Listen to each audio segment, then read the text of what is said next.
Hello दोस्तों, कैसे हैं आप सब भाइयों। तो आज की लाइव जो है स्टार्ट हो चुकी है। जल्दी से सभी दोस्त जो हैं वो जुड़ जाइएगा क्लास के साथ। तो अपना क्लास जो है वो हम जल्दी से शुरू करें। तो नेटवर्क वगैरह का बता दीजिए जल्दी से। आवाज़ वगैरह जो है सभी दोस्तों को क्लियर आ रहा है।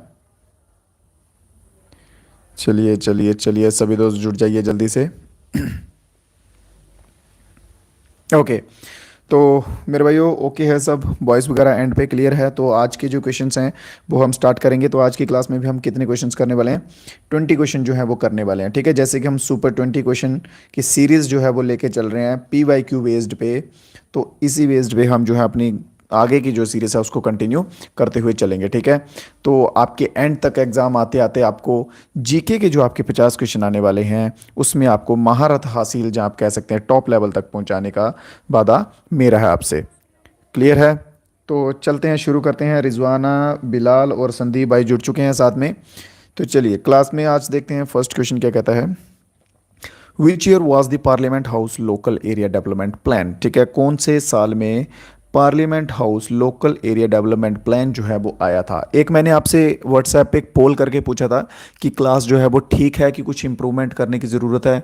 कुछ बच्चों का कहना था कि इंप्रूवमेंट करने की ज़रूरत है, और मैंने उनको नीचे मेंशन किया था अपना नंबर कि भाई उस पर बताओ क्या चीज़ इंप्रूवमेंट करने की ज़रूरत है। तो पर वो किसी ने नहीं बताया, ठीक है।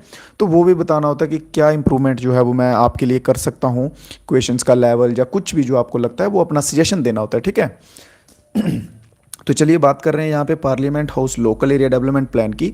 तो ये आया था 1993 में। कब आया था? 1993 दिसंबर में आया था। और इसकी कुछ टाइम क्या होता है कि कई क्वेश्चंस में इसकी शॉर्ट फॉर्म पूछ लेते हैं भाई, ठीक है। क्या करते हैं? शॉर्ट फॉर्म पूछ लेते हैं, जो कि MPLADS करके आती है, ठीक है। क्या आती है? MPLADS, जिसकी फुल फॉर्म होती है मेंबर ऑफ, शॉर्ट में लिखता जाता हूँ ताकि ज़्यादा आपका टाइम वेस्ट ना हो। पार्लियामेंट, बोलता जाऊंगा साथ साथ में, लिख लीजिए जब वो भाई नोट्स बना रहे हैं। लोकल एरिया डेवलपमेंट स्कीम, ठीक है। एक चीज़ आपको बोल दूं भाई, नोट्स जो हैं वो बनाते चलिएगा साथ साथ में, जो कि आपके लिए डेफिनेटली बहुत ही हेल्पफुल रहेंगे। हैं दूसरा क्वेश्चन क्या कहता है आज की क्लास का। दिक जो है वो कहाँ पर सिचुएटेड है? कुक से किस देश में स्थित है? जो भाई इंग्लिश मीडियम से हैं उनके लिए इंग्लिश में क्वेश्चन रहेगा, वाले भाइयों के लिए हिंदी में क्वेश्चन रहेगा। और अपडेट्स के लिए, PDF के लिए मेरे भाइयों आप नीचे ग्रुप दिए रहेंगे डिस्क्रिप्शन में। व्हाट्सएप ग्रुप हो गया, टेलीग्राम ग्रुप हो गया, चैनल हो गया, वो सब जो है आप ज्वाइन कर लीजिएगा। ज़्यादा एक्टिव व्हाट्सएप पे हो तो व्हाट्सएप के ही ज्वाइन कीजिएगा। तो आते हैं कुक स्ट्रेट के ऊपर, ठीक है। एक आपने नाम सुना होगा पार्क स्ट्रेट। क्या नाम सुना होगा मेरे भाइयों? Park straight. तो पार्क स्ट्रेट पे अमूमन क्वेश्चन जो है वो देखने को मिलता है, क्योंकि ये अपने देश का है। ये क्या करता है पार्क स्ट्रेट? इंडिया को इंडिया को श्रीलंका से सेपरेट करता है। किससे सेपरेट करेगा? इंडिया को श्रीलंका से सेपरेट करेगा पार्क स्ट्रेट, ठीक है। और साथ में एक और आता है, वो क्या आता है? Gulf of Mannar. Gulf of Mannar. ये दो चीज़ हैं जो इंडिया को श्रीलंका से सेपरेट करती हैं। क्लियर है? तो यहाँ पे बात की गई है कुक स्ट्रेट की। तो कुक स्ट्रेट में जो है मेरे भाइयों यहाँ पे क्या आंसर रहेगा हमारा? न्यूजीलैंड जो है बिल्कुल सही आंसर रहेगा, ठीक है। न्यूजीलैंड का आइलैंड जो है, ठीक है, नॉर्थ और साउथ आइलैंड को ये सेपरेट करता है, बट उसी के साथ साथ कुछ जोड़ता भी है। जरूरी नहीं कि सब कुछ तोड़ेगा, कुछ जोड़ेगा भी। और जोड़ेगा क्या? जोड़ेगा तस्मान सी को, तस्मान सी को किसके साथ? पैसिफिक के साथ। पैसिफिक के साथ, ठीक है। पैसिफिक सी के साथ। कौन सी साइड? पैसिफिक सी की साउथ साइड को ये तस्मान सी के साथ जोड़ता हुआ चलेगा। क्लियर है यहाँ तक? दो क्वेश्चन और यहाँ से बन सकते हैं। एक तो हो गया हमारा कौन सा? लक्षद्वीप, लक्षद्वीप और मालदीव्स, ठीक है। इन दो जो आइलैंड हैं, इन दो आइलैंड्स को सेपरेट जो है वो कौन करता है? तो 8 डिग्री चैनल, 8 डिग्री चैनल जो है इसमें सही रहेगा। इसके सिवा अंडमान एंड निकोबार, मैं कुछ क्वेश्चंस जो है ना मेरे भाई वो शॉर्ट फॉर्म में लिखूंगा, ठीक है। कुछ वर्ड्स जो है वो शॉर्ट में लिखूंगा ताकि उनको आप आगे खुद से लिख लीजिएगा, क्योंकि मैं बोलता जाऊंगा साथ साथ में, ठीक है ना। अंडमान और निकोबार को कौन सेपरेट करता है? तो वो करता है 10 डिग्री। कौन करेगा? 10 डिग्री, बिल्कुल सही रहेगा। क्लियर है? बढ़ते हैं अपने नेक्स्ट क्वेश्चन की ओर। Which of the following constitution amendment act has a reduce voter age from 21 to 18? कौन सा अमेंडमेंट एक्ट है जिसमें कि वोटर्स जो होते हैं हम लोग, हमारी आयु 21 वर्ष से घटाकर 18 वर्ष कर दी गई है। ठीक है, पहले जो है वो वोटिंग एज कितनी होती थी, 21 ईयर्स होती थी, कि जिसने वोट डालना भाई उसकी एज कम से कम कितनी होनी चाहिए मेरे भाइयों, 21 ईयर्स होनी चाहिए। बट अभी जो है, अभी करंट सिनेरियो क्या है, उसमें 21 की जगह 18 हो गई है। ठीक है, अभी का मैसेज, हाय राजू सर, मैं आर्मी में 30 राइट किया है। बहुत बढ़िया, 30 राइट किया है तो आ जाएगा। ठीक है, बट अभी हम जो है आरपीएफ को लेके चल रहे हैं। क्लियर, तो आरपीएफ की अभी तैयारी में लग जाइए मेरे भाइयों। ठीक है, क्योंकि पहले तो मोस्टली आर्मी वाले बच्चे थे, बट आरपीएफ के भी अभी हम क्वेश्चंस जो है वो जीके जीएस फोड़ेंगे। तो बात कर लेते हैं सबसे पहले 44th अमेंडमेंट की। सबसे ऊपर क्या दिया है, 44th अमेंडमेंट। तो 44th अमेंडमेंट में क्या आता है, एक था राइट टू प्रॉपर्टी करके, सुना होगा भाई आपने, क्या सुना होगा, right to property. Right to property जो है ये फंडामेंटल राइट होता था, तो इसको जो है ये रिमूव कर दिया गया, डिलीट कर दिया गया फंडामेंटल राइट से 44th नंबर की अमेंडमेंट में। और सबसे इंपॉर्टेंट जो है वो आती है 42nd अमेंडमेंट। इसको ध्यान से सुनिएगा, लास्ट क्लास में मैंने आपको क्वेश्चन भी दिया कि इसको क्या कहते हैं। तो 42nd अमेंडमेंट को कहते हैं मिनी कॉन्स्टिट्यूशन।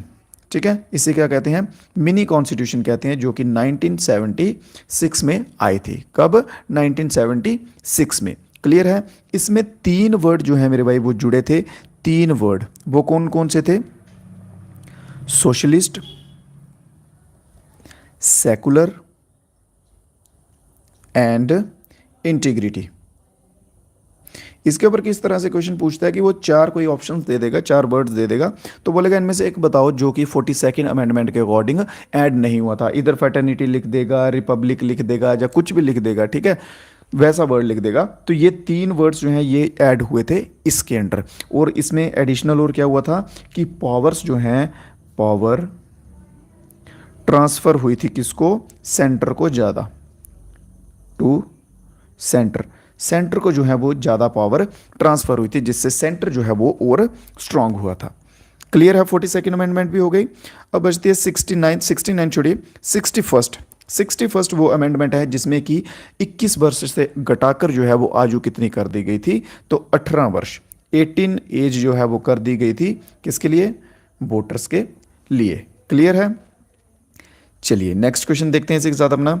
अगला क्वेश्चन क्या कहता है, the structural part of the constitution of India is taken from. Structural part की बात की गई है, यहाँ पे पूरे कॉन्स्टिट्यूशन की बात नहीं की गई है। ठीक है, जैसे लास्ट डे क्लास में क्वेश्चन था एक, कि किस तरह का क्वेश्चन था, एक और था, ऐसा ही कुछ क्वेश्चन था। ठीक है, उसमें बात कुछ और की गई थी। हाँ, यही था आर्टिकल 1 जिसमें आंसर था कि इंडिया जो है वो क्या है। ठीक है, यूनियन एंड इट्स टेरिटरी करके। तो वैसे ही है, यहाँ पे स्ट्रक्चर की बात की गई है, पूरे की बात नहीं की गई। तो स्ट्रक्चरल यूनिट जो है वो पार्ट जो है वो कॉन्स्टिट्यूशन का कौन से गवर्नमेंट एक्ट के अंडर लिया गया था, तो 1935 का जो एक्ट है उसमें जो है मेरे भाइयों लिया गया था। क्लियर, किसी क्वेश्चन में किसी भाई को कोई डाउट रह जाए तो लाइव स्टार्ट है, अभी भी आप बता सकते हैं, अदरवाइज आप सोशल मीडिया पे जुड़ जाइएगा। डिस्क्रिप्शन में मेरे भाई आपको लिंक दिए रहेंगे, तो वहाँ पे भी आप बता सकते हैं। नेक्स्ट क्वेश्चन क्या बोला गया है, सेकंड राउंड टेबल कॉन्फ्रेंस के रिलेटेड क्वेश्चन है। टोटल राउंड टेबल कॉन्फ्रेंस मेरे भाई कितने हुए थे, तो हम जो है, मैंने जैसे आपको स्टार्टिंग में प्रॉमिस किया था कि एक क्वेश्चन में जो टाइप बनेगी उसको पूरी टाइप को हम कवर करते हुए चलेंगे, ताकि आगे जब उसकी टाइप के क्वेश्चन आए तो हमें फिर से दोबारा पीछे मुड़ने की जरूरत ना पड़े। तो राउंड टेबल कॉन्फ्रेंस हुए थे 3, तो बात कर लेते हैं हम तीनों की। तो सबसे पहला राउंड टेबल कॉन्फ्रेंस हुआ था 1930 में। कब हुआ था, 1930 में हुआ था सबसे पहला। ठीक है, और हुआ था कब, नवंबर मंथ में। इसमें आईएनसी, कांग्रेस एंड महात्मा गांधी दोनों ने जो है वो पार्टिसिपेट नहीं किया था। क्या किया था, दोनों ने पार्टिसिपेट नहीं किया था। जबकि आपको मालूम होगा 1930 में कुछ और भी हुआ था। कौन सी मूवमेंट चल रही थी 1930 में, सिविल डिसोबीडेंस। सिविल डिसओबीडेंस मूवमेंट जो है वो चल रही थी, जिसके चलते हुए बहुत से हमारे जो नेता थे, जो लीडर्स थे, वो प्रिजन में थे, जेल में थे, जिसके कारण इन्होंने पार्टिसिपेट नहीं किया था। और रिजल्ट क्या रहा था, फर्स्ट कॉन्फ्रेंस जो है वो फेल हो गई थी। उसके बाद बात करते हैं दूसरी की, जो सेकंड कॉन्फ्रेंस हुई थी वो कब हुई थी, 1931 में हुई थी सेकंड कॉन्फ्रेंस। ठीक है, तो बात करते हैं मंथ की, तो सितंबर मंथ में हुई थी। इसमें महात्मा गांधी, बी आर अम्बेडकर, ठीक है, Annie Besant, Sarojini Naidu, Indian National Congress, इन सभी ने जो है वो पार्टिसिपेट किया था। सेकंड वाली, ये सिर्फ सेकंड राउंड टेबल कॉन्फ्रेंस है जिसमें महात्मा गांधी, इंडियन नेशनल कांग्रेस ने पार्टिसिपेट किया था। फर्स्ट और थर्ड वाली में जो है वो नहीं किया था, बट ये भी फेल हो गई थी। ये भी जो है इसका जो मोटिव था वो पास नहीं हो पाया था। क्यों? क्योंकि इनकी कुछ एग्रीमेंट्स वैसे थे, कुछ डील्स वैसे थी ब्रिटिशर्स की, जिनके ऊपर महात्मा गांधी और इंडियन नेशनल कांग्रेस ने इनकार कर दिया था। ठीक है, तो बात करते हैं थर्ड नंबर की। तो थर्ड कॉन्फ्रेंस जो है मेरे भाइयों, थर्ड कॉन्फ्रेंस जो है वो कब हुई थी? तो 1932 में हुई थी थर्ड नंबर की कॉन्फ्रेंस। क्लियर है? 1932 में थर्ड नंबर की कॉन्फ्रेंस हुई थी, लंदन में हुई थी। सेकंड जो है ना, सेकंड वाली भी लंदन में ही हुई थी, और थर्ड वाली जो है ये भी लंदन में हुई थी। क्लियर है? दोनों जो है वो लंदन में हुई थी। और थर्ड वाली जो कॉन्फ्रेंस है, गवर्नमेंट ऑफ इंडिया एक्ट जो है 1935 का, वो इसमें लागू हुआ था। क्लियर? कोई डाउट तो नहीं किसी भाई को बचा? फर्स्ट कॉन्फ्रेंस 1930 में हुई, नवंबर मंथ में। इंडियन नेशनल कांग्रेस और महात्मा गांधी ने इसमें पार्टिसिपेट नहीं किया था, फेल हो गई थी। क्योंकि क्या रीज़न था? क्योंकि सिविल डिसोबीडियंस मूवमेंट चल रहा था, जिसके कारण बहुत से हमारे जो लीडर्स थे वो जेल में थे, और इस वजह से पार्टिसिपेट नहीं किया। सेकंड जो है, सेकंड में महात्मा गांधी और इंडियन नेशनल कांग्रेस ने पार्टिसिपेट किया था, जो कि 1931 में हुई थी, सितंबर के महीने में हुई थी। Mahatma Gandhi, Bhimrao Ambedkar, Annie Besant, Sarojini Naidu, Indian National Congress, इन सभी ने पार्टिसिपेट किया था। जो थी थर्ड नंबर की, 1932 में हुई, लंदन में हुई। इसमें इंडियन नेशनल कांग्रेस और महात्मा गांधी ने पार्टिसिपेट नहीं किया था, भीमराव अंबेडकर जी ने पार्टिसिपेट किया था, जिसमें उन्होंने डिप्रेस्ड क्लास को आगे अपील की थी, जब दिखाया था उसके बारे में। क्लियर? नेक्स्ट क्वेश्चन पे चलते हैं। इसका आंसर पता चल गया कि नहीं? सेकंड राउंड टेबल कॉन्फ्रेंस पूछा था, तो सेकंड राउंड टेबल कॉन्फ्रेंस जो है वो किस वर्ष में हुई थी? तो 1931 में। ठीक है, चलिए देखते हैं अगला क्वेश्चन हमारा। Which noble gas is called stranger gas? कौन सी नोबल गैस जो है जिसे हम स्ट्रेंजर गैस भी कहते हैं? कौन सी नोबल गैस है जिसे हम स्ट्रेंजर गैस कहते हैं? First of all noble gas की बात कर ली जाए, नोबल गैस की बात कर लीजिए। मेरे भाइयों एक चीज़ ध्यान रखो, अगर क्लासेस करनी है तो रेगुलर करिएगा, स्टार्टिंग से लेके लास्ट तक। क्यों? क्योंकि जो एक एक बार जो टॉपिक आ जाएगा वो दोबारा रिपीट नहीं होगा। नोट्स बना लीजिएगा, उनको एक बार में ही हम अच्छे से जो है वो कवर करते हुए चलेंगे, और लास्ट तक आपकी गारंटी जो मैंने ली है वो पूरी करूँगा, ये वादा है। ठीक है, तो एक एक बार ही चीज़ें रिपीट होंगी, उसके बाद नहीं होंगी, जब टेस्ट करेंगे तब होंगी। क्लियर? तो नोबल गैस की बात कर ली जाए, फर्स्ट ऑफ ऑल कौन से ग्रुप में आती हैं? तो ग्रुप नंबर 18 में आती हैं नोबल गैस। ये गैस कौन सी होती हैं? नॉन रिएक्टिव होती हैं। ये गैसेस रिएक्ट नहीं करती हैं, नॉन रिएक्टिव होती हैं, और ये गैसेस रेयर भी होती हैं। आर्गन भी नोबल है, जिनॉन, नियॉन, क्रिप्टॉन, ये सब नोबल गैसेस हैं। ठीक है, इसके सिवा और भी बहुत सारी गैसेस होती हैं, जैसे हीलियम हो गया।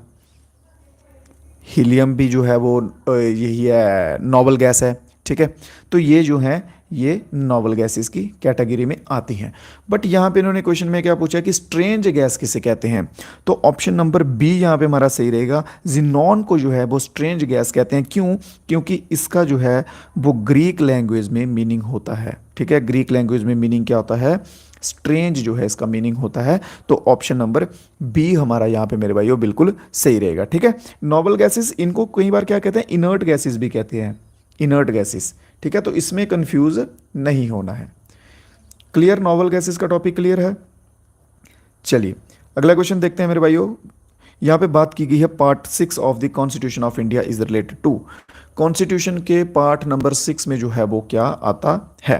Clear? First of all part कितने हैं? कल आपको बताए थे 22 जो है वो पार्ट्स हैं। तो बात कर लेते हैं जल्दी से सभी के। पहले 6 जो हैं इस क्लास में हम पहले 6 कर लेंगे, फिर नेक्स्ट क्लास में आगे की ओर करेंगे, थोड़े थोड़े ऐसे करके 22 तक कवर कर लेंगे। जो फर्स्ट पार्ट है, फर्स्ट पार्ट क्या कहता है? यूनियन एंड इट्स टेरिटरी दी। जल्दी जल्दी लिख लीजिए, लिखना नहीं है तो स्क्रीनशॉट लेते जाइए। Union and it's territories. Second जो पार्ट है वो क्या करता है? सिटीजनशिप की बात करता है। किसकी बात करता है? सिटीजनशिप की बात करता है, नागरिकता की बात करता है। थर्ड जो है वो किसकी बात करता है? फंडामेंटल राइट्स की बात करता है। फोर्थ जो है वो किसकी बात करता है? डायरेक्टिव प्रिंसिपल की। और 4A भी है एक, ठीक है, जिसमें कि फंडामेंटल ड्यूटीज़ आती हैं। 4A में क्या आता है, फंडामेंटल ड्यूटीज़ आती हैं। जो 5वें नंबर का है वो क्या करता है, दी यूनियन की बात करता है, ठीक है। और 6th नंबर का जो है ये किसकी बात करता है, स्टेट गवर्नमेंट की। क्लियर। तो 6 तक हमारे यहाँ जो पार्ट्स हैं वो इसमें हमने कवर कर लिए हैं, बाकी के जो हैं वो आगे कवर करते हुए चलेंगे। तो इसमें हमारा आंसर क्या रहेगा, स्टेट गवर्नमेंट कहाँ है, ऑप्शन नंबर ए में, जो कि बिल्कुल सही हो जाएगा। क्लियर है। पहला the union and it's territories की बात करेगा, दूसरा जो है वो बात करेगा सिटीजनशिप की, तीसरे पार्ट में मेंशन है फंडामेंटल राइट्स, फोर्थ पार्ट में मेंशन है डायरेक्टिव प्रिंसिपल, फिर 4 आगे डिवाइड किया गया, अमेंड किया गया 4A में, जिसमें फंडामेंटल ड्यूटीज़ हैं। 5वें नंबर का जो है उसमें दी यूनियंस मेंशन किया गया है, और 6th नंबर का जो है उसमें मेंशन किया गया है स्टेट गवर्नमेंट की पॉलिसीज। ठीक है, तो क्लियर है, यहाँ तक पहले 6 जो है वो कवर हो चुके हैं।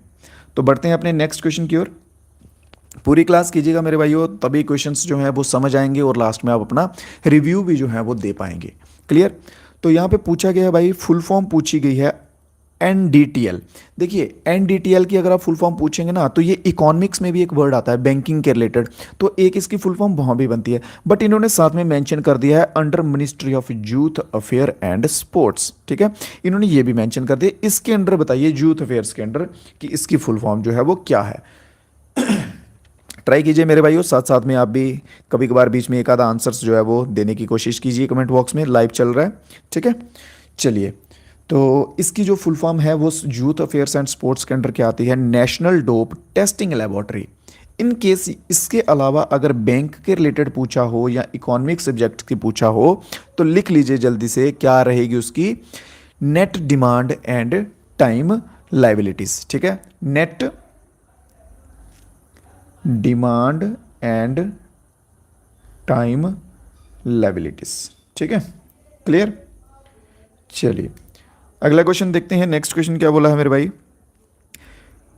कलमकारी पेंटिंग जो है वो कहाँ स्टार्ट हुई, in which state did Kalamkari painting start. कुछ पेंटिंग्स के ऊपर आते हैं, कुछ ग्रानास के ऊपर आते हैं, ये मैं आपसे प्रॉमिस करके चल रहा हूँ कि PYQs को ऐसे खंगालेंगे कि आपके एग्जाम पहुंचते पहुंचते आप RPF छोड़िए, जिस भी एग्जाम में बैठेंगे ना, कांस्टेबल लेवल का हो गया, सही लेवल तक का, आराम से GK जो है वो फोड़ेंगे आप। ठीक है, बस एक चीज़ चाहिए आपकी, वो क्या है, वो आपका साथ चाहिए, कंटिन्यू जो है वो बने रहना पड़ेगा। तो बात की गई है मेरे भाइयों कलमकारी पेंटिंग की, तो कलमकारी पेंटिंग जो है वो कहाँ की है, तो कलमकारी पेंटिंग आएगी आंध्र प्रदेश की। कहाँ की, आंध्र प्रदेश की कलमकारी पेंटिंग आएगी। आंध्र प्रदेश से अलग होकर दूसरा राज्य पूछ लिया जाए अगर कौन सा बना है, तो तेलंगाना। तेलंगाना जो है वो दूसरा राज्य बना है, किससे अलग होके, आंध्र प्रदेश से अलग होके। पेंटिंग्स के रिलेटेड एक और क्वेश्चन पूछा जाता है कि इंडियन मोनालिसा जो है वो किसे कहा जाता है। ठीक है, इंडियन मोनालिसा सुना होगा आप सभी ने, अगर आपने प्रीवियस ईयर क्वेश्चंस देखे हैं तो डेफिनेटली देखा होगा। क्या बात की जाती है कि इंडियन मोनालिसा, इंडियन मोनालिसा। ठीक है, इंडियन मोनालिसा किसे कहा जाता है, तो बनी ठनी, बनी ठनी नाम याद रखिएगा, बनी ठनी को इंडियन मोनालिसा जो है वो कहा जाता है। ये पेंटिंग जो है मेरे भाई, ये किसके द्वारा बनाई गई है, तो बाय निहाल चंद, निहाल चंद। ठीक है, तो निहाल चंद जो है इसके द्वारा जो है ये पेंटिंग बनाई गई है, जिसे कि इंडियन मोनालिसा कहा जाता है। क्लियर है। किसी भाई को अगर कोई डाउट रह जाए ना किसी क्वेश्चन में, तो या तो आप कमेंट कर दीजिएगा, या फिर आप डिस्क्रिप्शन में लिंक दिए रहेंगे व्हाट्सएप के और वगैरह, तो उन पे दे दीजिएगा। मंजू कह रहे हैं सर, आई थिंक मुझे ये लग रहा है ये कह रहे हैं कि कन्नड़ा में क्लास करवाओ। मेरे भाई या तो मैं आपको इंग्लिश में करवा सकता हूँ, अगर आप प्योर इंग्लिश में चाहते हैं प्योर इंग्लिश में करवा सकता हूँ, अगर आप हिंदी में चाहते हैं तो प्योर हिंदी में, पंजाबी में, डोगरी में, बस ये 2-3 लैंग्वेजेस हैं जिनमें करवा सकता हूँ। ठीक है, कन्नड़ा नहीं आती भाई अभी। चलिए, तो तब तक देखते हैं हम अपना नेक्स्ट क्वेश्चन। इन्होंने पूछा विच amendment act is called the micro constitution of India. कौन सी अमेंडमेंट एक्ट को माइक्रो कॉन्स्टिट्यूशन ऑफ इंडिया कहते हैं। इसका आंसर भाइयों आप सभी देंगे, क्योंकि पीछे अभी ये क्वेश्चंस जो है मैंने बहुत ही अच्छे से एक्सप्लेन करके आप सभी को बताया है। जल्दी से आप सभी जो है कमेंट बॉक्स में इसका आंसर देंगे कि माइक्रो या फिर मिनी कह लीजिए, माइक्रो या मिनी कॉन्स्टिट्यूशन ऑफ इंडिया जो है वो किसे कहा जाता है। ये क्वेश्चन जो है वो करंट अफेयर्स का, इसको स्किप कर सकते हैं। चलिए, तो नेक्स्ट क्वेश्चन की तरफ बढ़ते हैं हम। ट्राई कीजिए मेरे भाइयों आंसर देने की। तो बात की गई है यहाँ पे duration of football match in the in which extra time is not conducted. इन्होंने बोला है कि फुटबॉल मैच का टाइम बताइए, मैच का टाइम कितना होता है विदाउट एक्स्ट्रा टाइम। ठीक है, एक्स्ट्रा टाइम को हम कंडक्ट ना करें तो एक्स्ट्रा टाइम जो है वो कितना दिया जाता है फुटबॉल मैच में मेरे भाई, तो वो दिया जाता है 30 मिनट। तो ऑन फील्ड जो मैच रहता है उसमें कितना टाइम होता है, तो 90 मिनट्स का जो है वो मैच रहता है। कितना रहता है, 90 मिनट्स का, जो कि ऑप्शन नंबर डी हमारा बिल्कुल सही हो जाएगा, जिसमें कि 45 मिनट का पर हाफ जो है वो होता है। ठीक है, 45 मिनट का पर हाफ होता है, 90 मिनट्स का टोटल मैच होता है, और इन केस अगर ड्रॉ हो जाए मैच, डिसमिस हो जाए, तो 30 मिनट्स जो है वो एक्स्ट्रा टाइम मेरे भाई उसमें दिया जाता है। क्लियर है। चेमयुंग मनीष, बहुत बढ़िया मेरे भाई, बहुत बढ़िया, बिल्कुल सही आंसर। ठीक है, तो इसके सिवा और क्वेश्चन क्या बनता है इसके ऊपर फुटबॉल के रिलेटेड, इसमें ट्रॉफीज के ऊपर क्वेश्चन बनता है कि इसमें कौन सी ट्रॉफी या कप दिए जाते हैं। ठीक है, सबसे पहले ड्रॉन्ड कप लिखिए, ड्रॉन्ड कप। ड्रॉन्ड कप जो है ये दिया जाता है फुटबॉल में। ड्रॉन्ड से आपको एक चीज़ और याद आ रही होगी, ये एक इंटरनेशनल लाइन है। ड्रॉन्ड लाइन ये एक इंटरनेशनल लाइन है। पाकिस्तान, ओ सॉरी पाकिस्तान नहीं, हाँ पाकिस्तान भी है, इंडिया वर्सेस अफगान, अफगानिस्तान और इंडिया के बीच में लाइन है ये, इसे कहा जाता है कौन सी लाइन, ड्रॉन्ड लाइन। पाकिस्तान और अफगानिस्तान के बीच में जो लाइन है इंटरनेशनल, उसे भी ड्रॉन्ड लाइन कहा जाता है। क्लियर है। दूसरा जो है और इंपॉर्टेंट कौन सा है, कौन का फे। ठीक है, कौन का फे गोल्ड कप, एक गोल्ड कप दिया जाता है फुटबॉल में, इंपॉर्टेंट है। और फीफा तो आप सभी को मालूम होगा ही होगा मेरे भाइयों, फीफा कप। ठीक है, एक दिया जाता है कौन सा, फीफा, ये तो आप सभी भाइयों को मालूम होगा नॉर्मली। चलिए नेक्स्ट क्वेश्चन देखते हैं। क्वेश्चन नंबर 33 क्या कहता है, विच of the following declare the policies of the government on the house of parliament. इनमें से कौन है मेरे भाइयों जो कि पॉलिसीज जो है गवर्नमेंट की, जो भी पॉलिसीज रहती हैं वो डिक्लेयर करता है पार्लियामेंट में। बात हो रही है यहाँ पे इंडिया की। ठीक है, तो इंडिया में गवर्नमेंट का जो हेड है वो कौन होता है। अगर यहाँ पे बात हो रही होती यूएसए की, तो वहाँ पे कौन करता डिक्लेयर, प्रेसिडेंट करता। क्यों, क्योंकि प्रेसिडेंट के पास ज़्यादा पावर है वहाँ पे यूएसए में। ठीक है, और इंडिया अपने में किसके पास है, तो इंडिया में प्राइम मिनिस्टर के पास। ठीक है, प्राइम मिनिस्टर जो है हमारे वो यहाँ पे करेंगे, तो ऑप्शन नंबर डी यहाँ पे बिल्कुल सही हो जाएगा। अगर मेरे भाइयों पार्लियामेंट की जहाँ पे जगह पे यहाँ पे होता लेजिस्लेटिव असेंबली, लेजिस्लेटिव असेंबली होता, तो फिर जो है, फिर जो गवर्नमेंट की पॉलिसीज़ हैं उनको डिस्ट्रीब्यूट आगे कौन करता है, या उनको डिक्लेयर जो है वो आगे कौन करता है। जल्दी से आंसर आने दीजिए। ठीक है, जल्दी से बताइएगा। अगर यहाँ पे लेजिस्लेटिव असेंबली होता तो फिर कौन होता, तो फिर होता सीएम, क्योंकि लेजिस्लेटिव असेंबली जो है मेरे भाई कहाँ होती है, स्टेट में। ठीक है, तो स्टेट का जो है वो हेड कौन होता है, जिसके पास ज़्यादा पावर होती है, वो होता है चीफ मिनिस्टर। हेड तो वैसे गवर्नर होता है, जैसे सेंटर में हेड गवर्नर प्रेसिडेंट रहेगा, बट ज़्यादा पावर जो है वो किसके पास होती है, प्राइम मिनिस्टर के पास। सेम स्टेट में होता है। ठीक है, सीएम जो है उसके पास ज़्यादा पावर होती है एज कंपेरेटिवली गवर्नर की। बढ़ते हैं अपने नेक्स्ट क्वेश्चन की ओर। नेक्स्ट क्वेश्चन क्या कहता है, who was the last physical master of Sikh religion. Sikh religion के लास्ट रिलीजियस मास्टर या फिर रिलीजियस गुरु कह सकते हैं आप। ठीक है, रिलीजियस गुरु या फिर हाँ गुरु ही कह सकते हैं। ठीक है, अगर मास्टर नहीं समझ आ रहा तो सिख रिलीजन की बात की जाए तो टोटल जो है वो 10 जो है वो इनके गुरु रहे हैं। ठीक है, 10 गुरु रहे हैं ह्यूमन फॉर्म में। ठीक है, मानव रूपी 10 गुरुमुख जो हैं वो रहे हैं। सबसे पहले की बात कर ली जाए अगर फर्स्ट की, तो गुरु नानक देव जी। क्या रहेगा, गुरु नानक देव जी जो है बिल्कुल सही आंसर रहेगा। और सबसे लास्ट जो 10th नंबर पे रहे हैं गुरु गोविंद सिंह जी। ठीक है, गुरु गोविंद सिंह जी जो है वो 10th और लास्ट गुरु रहे हैं सिख धर्म के। तो इन्होंने यहाँ पे यही पूछा है कि लास्ट फिजिकल मास्टर कौन है भाई सिख धर्म के, तो लास्ट रहेंगे ऑप्शन नंबर डी, जो कि बिल्कुल सही आंसर है। बहुत बढ़िया, एक दो भाई जो आंसर दे रहे हैं, बहुत बहुत बढ़िया। ठीक है, साथ साथ में आंसर देते जाइए। इससे होता क्या है कि मेरे को भी थोड़ा जो है वो एनर्जी मिलता है, ऊर्जा मिलता है, थोड़ा सा अच्छा लगता है। ठीक है, नेक्स्ट क्वेश्चन में क्या गया है, क्लोरोफ्लोरोकार्बन की बात की गई है, जिसे और किस नाम से जाना जाता है। क्लोरोफ्लोरोकार्बन को CFC भी कहा जाता है। ठीक है, कई जगहों पे CFC लिखा होता है शॉर्ट फॉर्म में। तो क्लोरोफ्लोरोकार्बन यहाँ पे और किस नाम से जाना जाता है इन ऑप्शंस में से। तो फर्स्ट ऑफ ऑल हम बात कर लेते हैं सीएफसी की। ये है क्या, इसके फ़ायदे क्या है, इसके नुकसान क्या है। सीएफसी जो है वो पहले रेफ्रिजरेटर्स में यूज़ होती थी, अब जो है वो बैन हो गई है इन फ्यू कंट्रीज़। कुछ देशों ने इसे बैन कर दिया है इस गैस को। क्यों?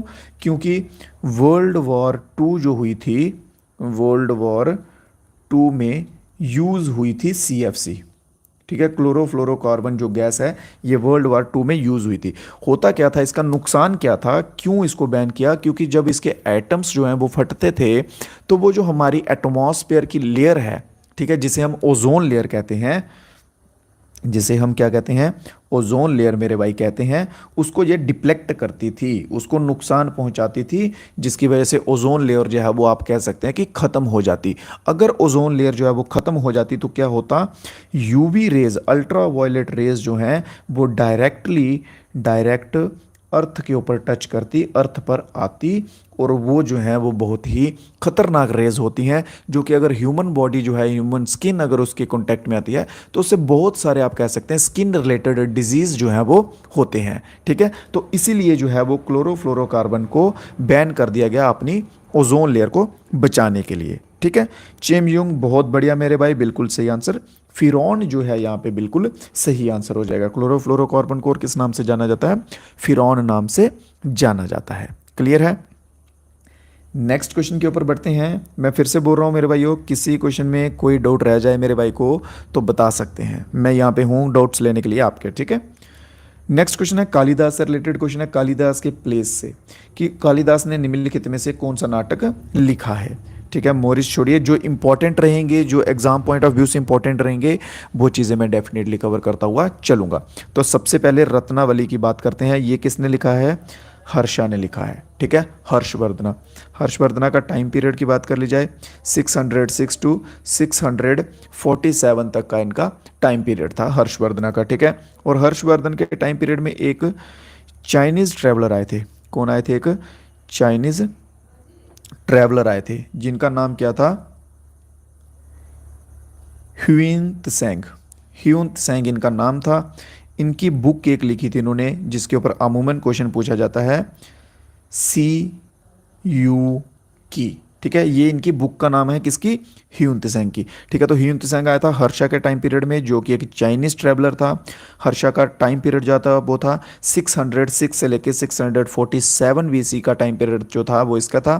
ठीक है, और इसके बाद ह्यून त्सेंग इसके टाइम पीरियड में आया था। ह्यून त्सेंग ने बुक लिखी थी, कौन सी, सी यू की लिखी थी, और इसने डिग्री भी की थी। ठीक है, डिग्री भी की थी कहाँ से, नालंदा यूनिवर्सिटी से। नालंदा यूनिवर्सिटी बताइए जल्दी से, जो किस राज्य में स्थित है, कौन से राज्य में स्थित है नालंदा यूनिवर्सिटी। और नालंदा यूनिवर्सिटी को मेरे भाई डिस्ट्रॉय किया था किसने, अलाउद्दीन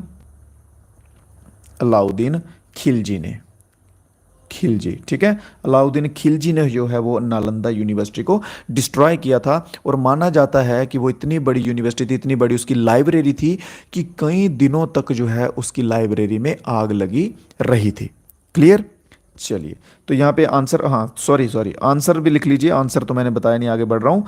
मालविका अग्निमित्र जो है वो इसमें बिल्कुल सही आंसर हो जाएगा। तो मालविका अग्निमित्र एक संस्कृत प्ले है जो कि कालिदास ने लिखा है। इसके सिवा कालिदास का एक और जो है वो बहुत ही इंपॉर्टेंट जो है वो आता है, जिसके ऊपर क्वेश्चन बनता है, मेघदूता। ठीक है, मेघदूता जो है ये कालिदास का एक इंपॉर्टेंट प्ले है, जिसके ऊपर ऑलमोस्ट क्वेश्चन आपको देखने को मिलेगा। नेक्स्ट क्वेश्चन पे चलते हैं। इसके बाद 2 से 3 क्वेश्चन हो रहे हैं। ठीक है, 20 क्वेश्चन की हमारी सीरीज चलती है, तो 20 क्वेश्चन में 3 क्वेश्चन और बचे हैं। Which of the following countries was formerly known as Formosa. ठीक है, फॉर्मली लिख लीजिए या फिर अर्लियर लिख लीजिए, फॉर्मली लिख लीजिए या फिर अर्लियर लिख लीजिए। पहले उस कंट्री को इस नाम से जाना जाता था, फॉर्मोसा नाम से। ठीक है, तो वो कौन सी है, वो है ताइवान।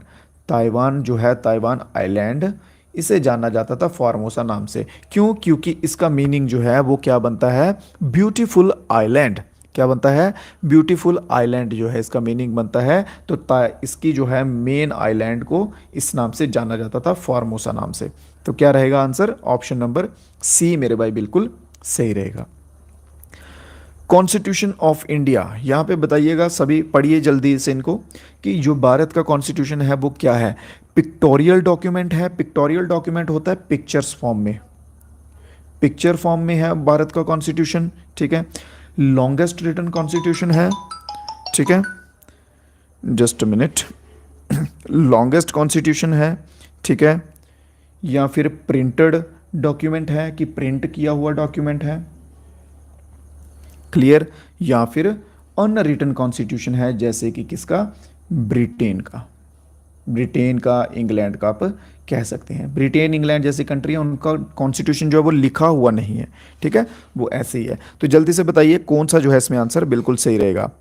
चिमयुंग एक ही भाई हैं जिनका आंसर आ रहा है, ठीक है, तो इनका कहना है कि लॉन्गेस्ट कॉन्स्टिट्यूशन है, तो जो कि बिल्कुल सही आंसर है, ठीक है। लॉन्गेस्ट कॉन्स्टिट्यूशन, जिसको लिखने में कितना टाइम लगा था, 2 साल 11 महीने और 18 दिनों का टाइम लगा था इसको लिखने में, क्लियर।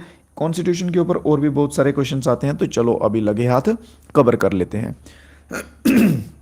सबसे पहले बात की जाए अडॉप्ट की, तो अडॉप्ट कब किया गया था, 26 ऑफ नवंबर 1949 को अडॉप्ट किया गया था।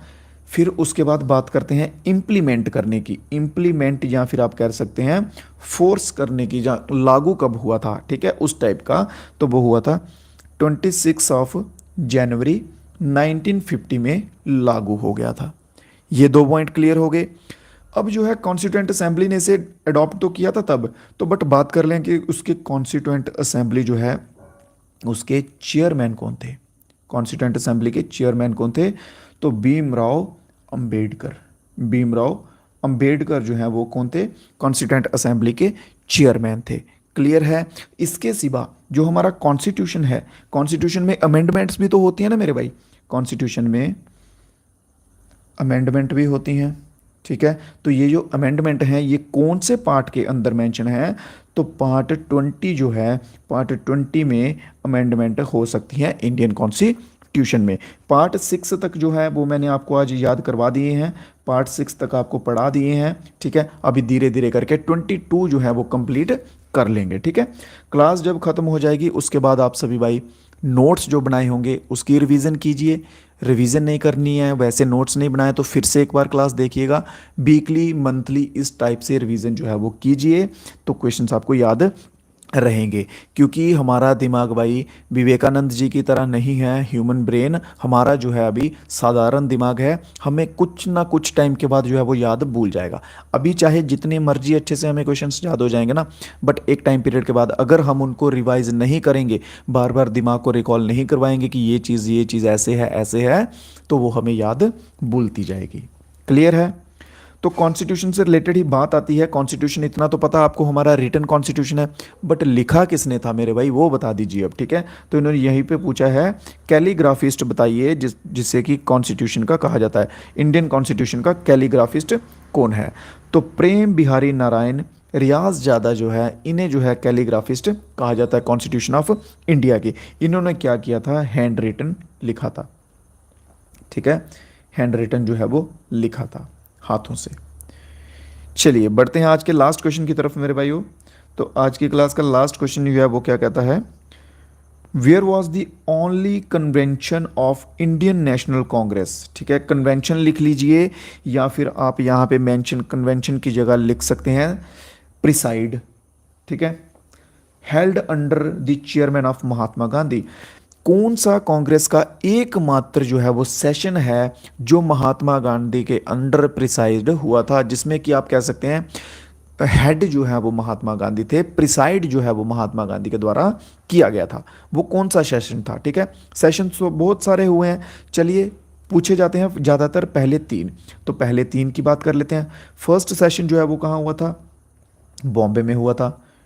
कब हुआ था, 1885 में हुआ था। इसको किसने प्रिसाइड किया था, ठीक है, मतलब इसमें हेड कौन थे, तो भूमेश चंद्र बनर्जी। कौन थे, भूमेश चंद्र बनर्जी। बात करते हैं सेकंड की, पहले 3 करवाऊंगा, ठीक है, फिर आगे वाले भी कवर कर लेंगे टाइम के साथ साथ। सेकंड हुआ था कलकत्ता में, कब हुआ था भाई, 1886 में हुआ था। किसने प्रिसाइड किया था, दादा भाई नरोजे। किसने किया था? दादा भाई नरोजी ने प्रिसाइड किया था। थर्ड जो है वो कहाँ पे हुआ था? तो मद्रास में हुआ था। कब हुआ था? 1887। ईयर्स को याद करने की ज़रूरत नहीं है क्योंकि ये कंटिन्यू जाएंगे सीक्वेंस में ही, ठीक है। तो किसके अंडर हुआ था? तो बदरुद्दीन तायब जी, बदरुद्दीन तायब जी के अंडर हुआ था, ठीक है।